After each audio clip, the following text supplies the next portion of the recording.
We don't need makeup or something, do we? No, that's quite all right. So I'm sitting here with three fellows that I met just this morning at the Paducah Old Settlers Reunion. We're currently in the high school. And from what I've gathered so far, you fellas have known each other for quite some time. Have you all been lifetime residents of Cottle County, Paducah? Yes. Do you actually live in Paducah now, or okay? I live at Chalk. All right. Yeah. Tell me a little bit about how you guys have known each other. Well, Pate can start the story pretty good because he's older than I am. And go ahead, Pate. Well, Joe Don, he's probably about 10 years older than Charles and I, so he's a lot more knowledgeable about things in this community. But I am 40 days older than Charles, because he was born an easy day to remember, January the 1st, 1945. And I was already born November the 20th, so I was 40 days old. My folks took me over to see him when he was born. And I remember that really, really well, because we had a fish fry, and I remember the smell of fish frying after Charles's coming home party. And Joe Don was the same age as my older brother. And so through my older brother's connection to Joe Don, I can't remember when I didn't know Joe Don Brooks. I've known Joe Don as long as I can remember. So, Joe Don, you're the oldest of the group here. 84. Yeah. All right. I knew them through their parents. I knew them when they was born. Were they good looking or ugly babies? Well, they've improved a bunch. I remember Joe Don trying to get my formula. I remember that. So you two went to school together. Yes. Yes, sir. How was school different back then than what you suspect school works today? Well, I'll let my chauffeur tell you that. What do you think? Well, I think attitudes of people, kids, and respect to older people. Do you think the change in rules about paddling has anything to do with that? Probably. Discipline. Yeah. I think it has 99% to do with it. Yeah. I would think when we were in school, 99% of the parents would tell the teacher if they need a spanking, give it to them. Yeah. And I think it's reversed, that 99% of the parents won't sign off on letting their kid be spanked. And I think that's a big problem. If you got spanked in school, you got spanked at home. Yeah. And, makes a difference. Yes, it And seems. we were all farm boys, no day and time. You didn't have time to get in trouble because you worked. When you got out of school, you went home and went to work. Okay, yeah. Now, did all three of you grow up on farms? Yes. What are your occupation, or what has been your occupation since you left the family farm? Well, I never left. I'm still there. Okay. Never didn't make enough to get out of town, I guess, but I went off to college, oil field, and come back, work for the state 35 years, and farm, run cattle. Okay. Well, I was ahead of my time. I went broke farming while everybody else was making money. And so I got a job working with one lady for 18 years in oil and gas exploration. And I always lived at Paducah. And so have they, I think. I don't ever remember when they wasn't here. Charles helped his son start a business and was gone for off and on for 4 or 5 years or longer. Mm-hmm. Yeah.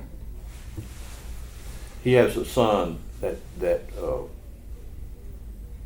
he needs to tell the story, but his son is world renowned because he converts stock trailers into living quarters, along with the carry 2 horses and 4 people can live in the trailer.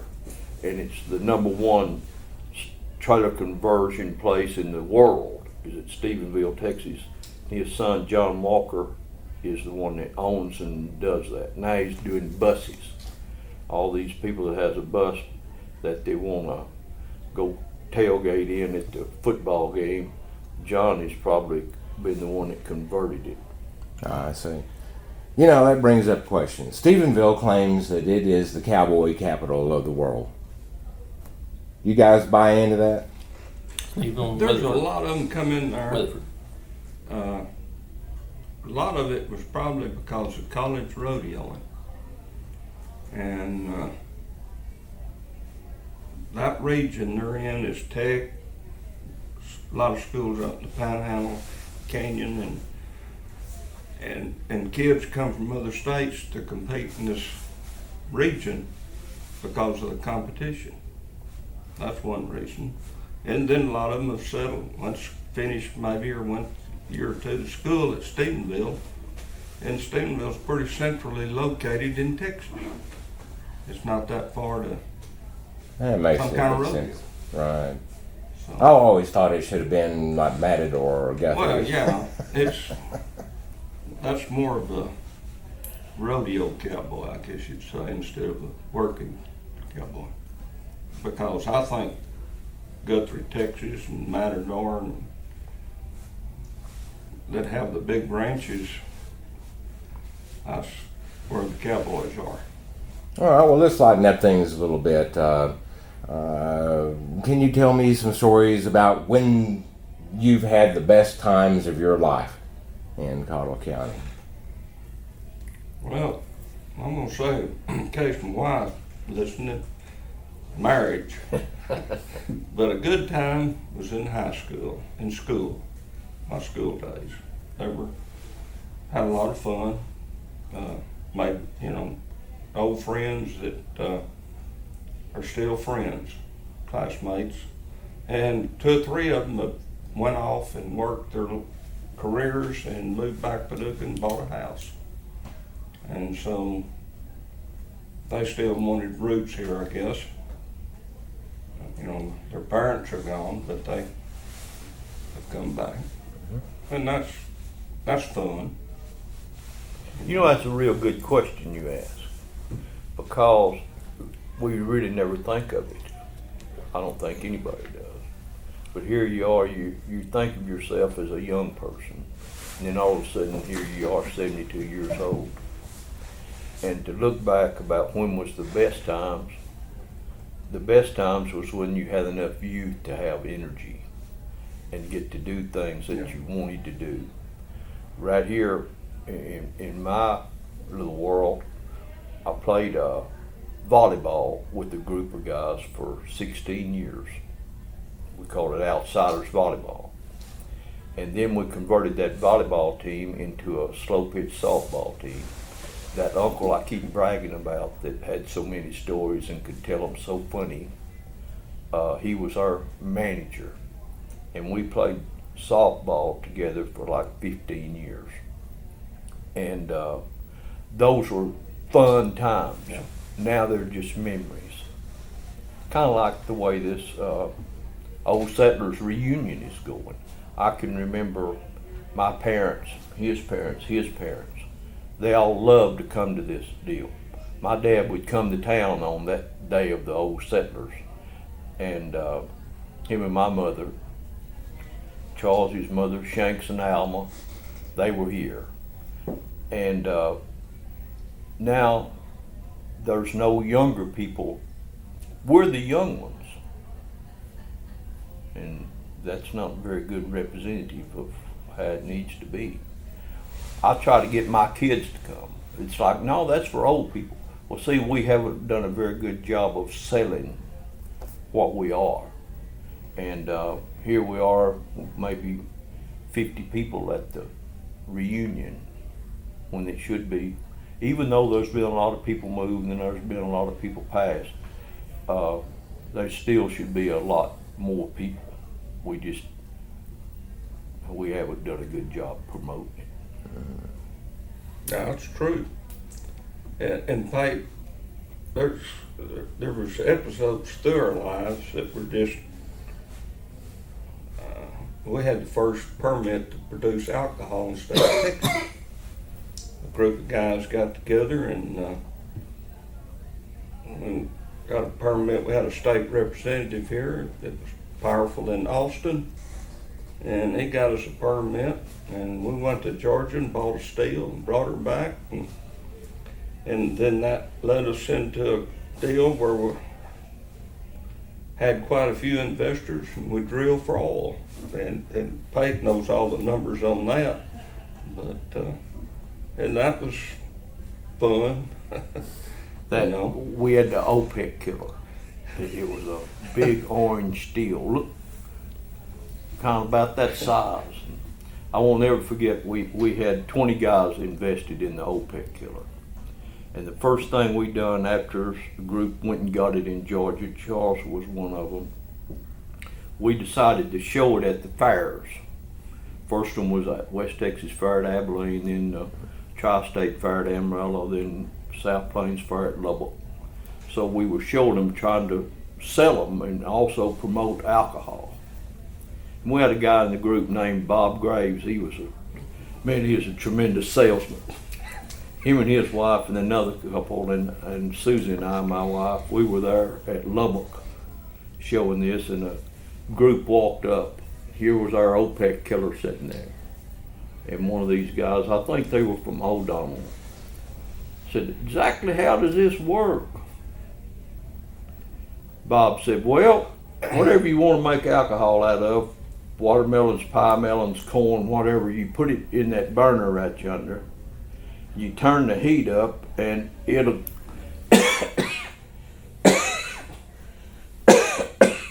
it'll come out over yours alcohol." And they said, "Man." So he showed him exactly how that process worked. That's a true story. Well, And they wound up buying one. They couldn't resist it. Anyway, that was good. now you got me going. Did that lead to the decline of morality in Cottle County? Introducing alcohol, and where was your market? Where would most of that There was product no go market. to? There was no And- market. Oh, there was Ford. Some guy had a Ford and developed a carburetor that would run on it. And I wasn't in town that day, but Pate and Bob Graves were there. We met a guy, my brother met a guy that had developed a carburetor that would run on like 160 proof alcohol. And we were making 200 proof. So he said, well, real simple. He brought his car from Arlington here to Paducah so we could test it. And so we had met down here at the Ford house. And he said, well, real simple. All we got to do is put so much of the 200 proof alcohol in the tank and fill the rest up with water. And it'll be 160 proof, which is my carburetor's designed for. So about 5 or 6 of us jumped in the car to give it a test drive. We put our alcohol in and we drove around to the Texaco station to fill the rest of the tank up with water. And there was a guy there running that station. That's when you come out and give service. It wasn't self-serve. And name of Bobby Thompson, who was an old-time cowboy. And he had been working as manager of the Triangle Range. But something had come up and he wasn't there any longer, and he'd come into town and got a job that day, first day. So he come running out there, best guy in the world, best cowboy too. He come walking out there and said, what's for you fellers? He knew everybody. And said, well, fill her up, Bobby. Well, we talking about water and his thing about gasoline. He said, well, pull up a little bit. I said, oh no, with water. Well, he's thinking about the radiator. He wasn't thinking about the fuel tank. So he said, well, back up a little bit. No, we're right where we want to be. We just want water in the fuel tank. I ain't touching that. So we jump out there like a bunch of smart alecks, and we get that water hose, and we open the fuel tank, and we're spurting water in it. Bob says, "Didn't they say put a couple of aspirins in there?" And I said, "I got 2 Excedrins, will that work?" And I just stowed them in the fuel tank. Said, "What we owe you, Bobby?" And he said, "None of that blame thing." We jumped in there and roared off. Of course, we got about 2 miles out of town before we switched it over to the auxiliary tank. But it run 75 in the daytime, 55 at night. With that. Wasn't you in that car, Red? Part of the time. Rest, it was it was just funny, the way it worked out. But we got interested in the drilling, and this uncle, he was a dowser. And everybody was kind of interested in it, and I forgot how many investors come into Doodlebug. We called it Doodlebug Oil Company, and drilled 3 or 4 wells, maybe more than that. But it was so many people when the IRS went to investigate that the Security Exchange, there was too many investors. Legally, I think you're supposed to have 35 investors some way, but we had what? 460 or something. Yeah. We raised $785,500 in about 2 weeks, and we wouldn't let them put in more than $5,000 apiece. If you tried to buy the whole thing or a big percentage, well, you're not interested. $5,000 is all you can put in. Shut her down quick. We're raising too much money, and I think it was 465 investors, $785,000, and we had an experience of a lifetime.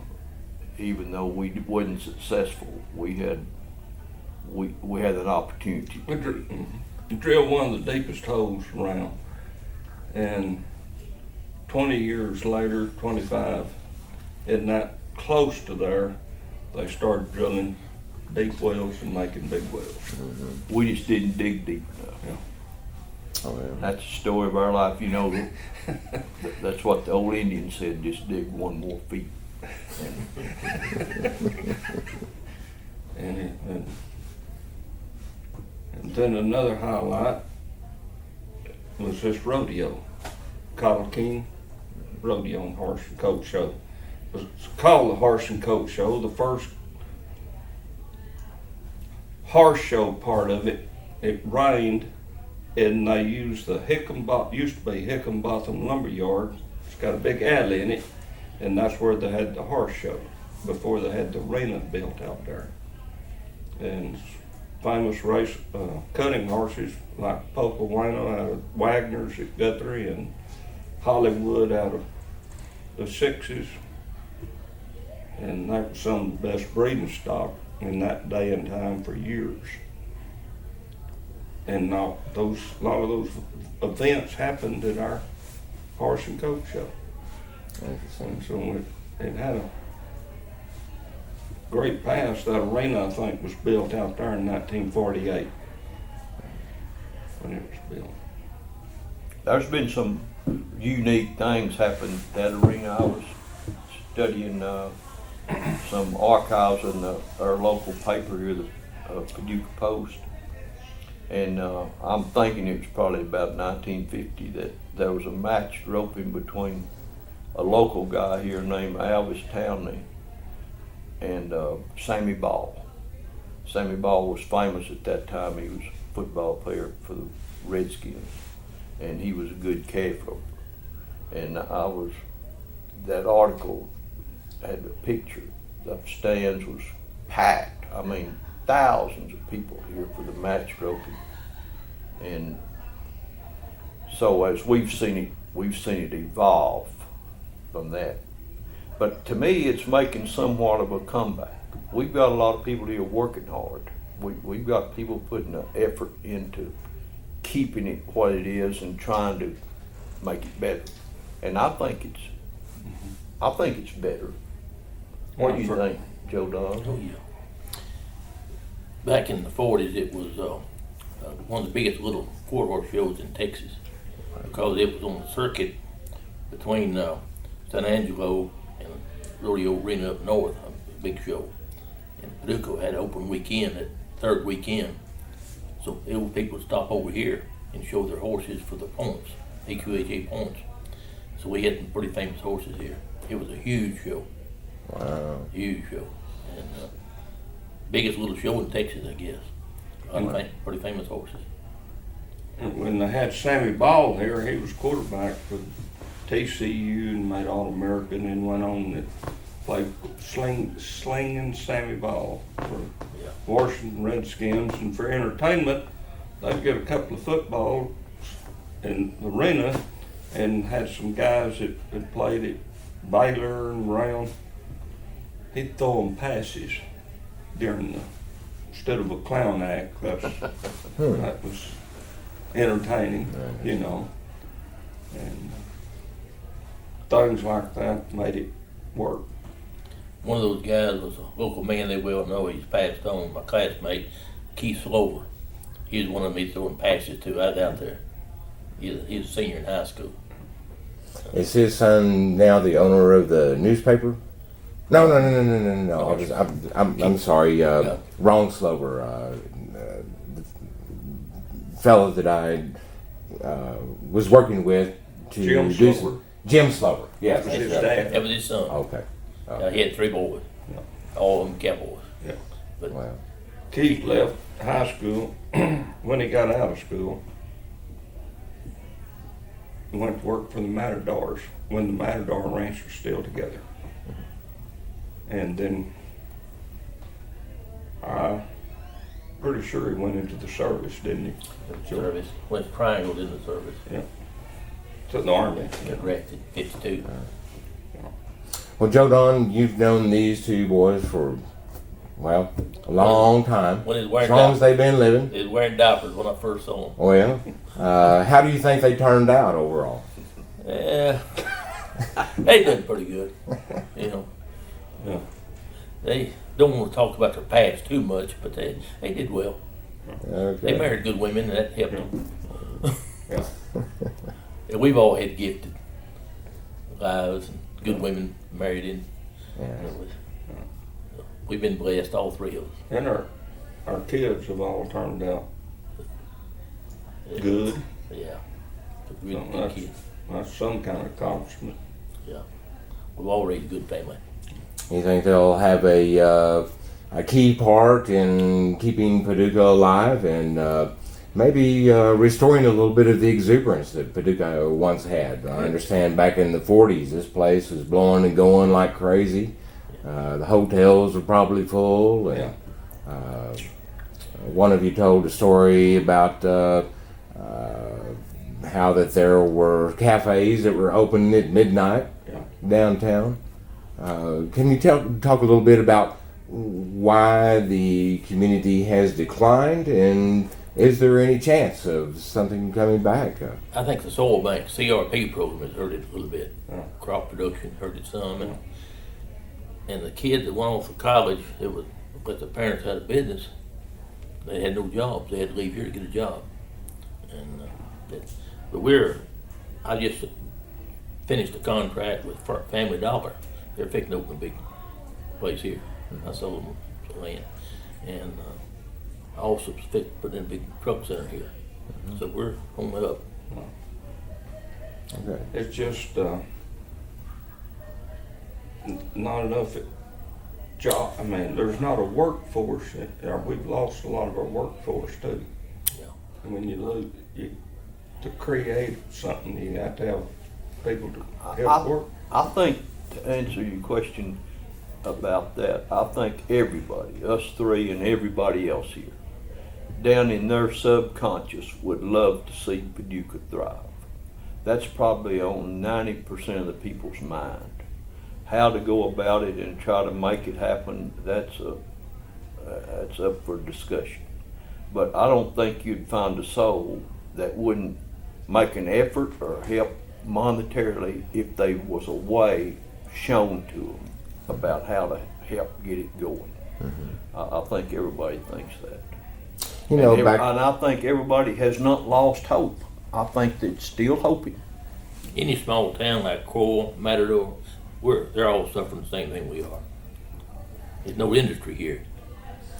And Agriculture. just fix to say, back in the 30s and through the 40s, there were an awful lot of entrepreneurial people, it seemed like.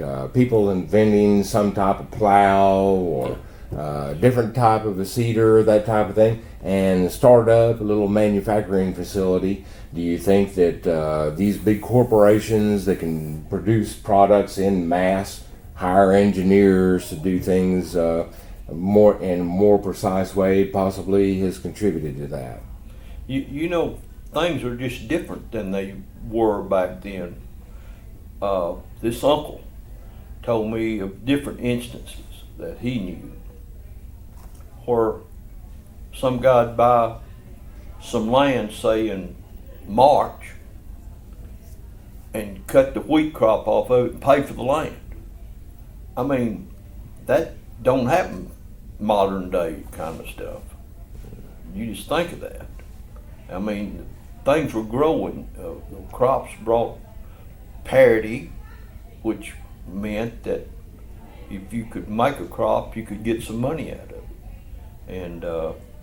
And that's what we've done the last few years. We've made some good cotton crops, and the price was pretty decent. But when you have it, when you don't do either, make a bad crop with a bad price, it's just hard to overcome. It costs so much to make a crop nowadays. Equipment, chemical, everything's expensive. Any chance that folks could return to a little bit simpler life? Maybe not use so many chemicals. Maybe instead of buying a $250,000 tractor, just starting out with an old tractor and just spending more time out there plowing. Could that possibly happen? Is it feasible? I don't think we can go back. I think we've got to stay where we are. Two and four tractors are out. The labor's expensive. Somebody drive And it. fuel. And I don't know. Yeah, we used to use. I worked in the employment office for the state manager, and we had a Vocero program, and we'd have about 1,500 a year up here. We had some associations, and their parents was involved in it, and we get them a contract out of Mexico. It was under a thumb, the government's thumb. They couldn't violate the rules of their contract, and they'd stay a month, 2 months, 3 months, and now those people spend all the money right here or mail it home, and now we use chemical, and we lost our labor force. The migrants out of South Texas, we used to have about 1,200-1,500 of them come up here. So you're talking about the folks who would go out in the fields and hoe weeds, basically. Stoop labor. Right. They'd throw back cotton in the trailers, and they'd pull bowls. They'd pull the first time, and then strip it, and they'd chop the cotton. And we But really depend on the you zero mentioned a program. while ago the CRP program. To me, that's the big deal. It's put more negative impact on our community than all the other things put together. When they took out 100,000 acres out of production, and most of the people that own that land didn't live here, so they got the government checks and they were somewhere else. So all of a sudden we didn't have any work for people to do because there's 100,000 acres not to be farmed, and that affected us.